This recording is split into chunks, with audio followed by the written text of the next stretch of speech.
মাগুরাতে লিচু শ্রমিকেরা ব্যস্ত সময় পার করছেন বিভিন্ন লিচু বাগান নিয়ে।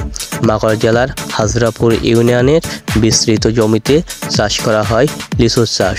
আর লিচুর চাষকে কেন্দ্র করে এখানে হাজার হাজার শ্রমিকেরা লিচু বাগানে কাজ করে থাকে। এখানে গাছ থেকে লিচু পাড়া থেকে শুরু করে লিচু বাছাই এবং প্যাকেট করা পর্যন্ত কাজ করেন লিচু শ্রমিকেরা। বাংলাদেশের সর্বপ্রথম যে লিচুটি মার্কেটে দেখা যায় সেটা সাধারণত মাগুরা জেলার এই হাজরাপুরের লিচু। প্রায় 100 বছর আগের থেকেই শুরু হয়েছিল এই লিচুর আবাদ। জানিয়ে রাখি, এই অঞ্চলে এমন কিছু লিচু গাছ রয়েছে যে সমস্ত গাছের বয়স হয়ে থাকে সাধারণত 80 থেকে 100 বছর পর্যন্ত এক একটা লিচু গাছের বয়স আছে। দর্শক, শুধু তাই নয়, এখানে সাধারণত ধানি চাষের থেকে সব থেকে বেশি চাষ করা হয় লিচু চাষ।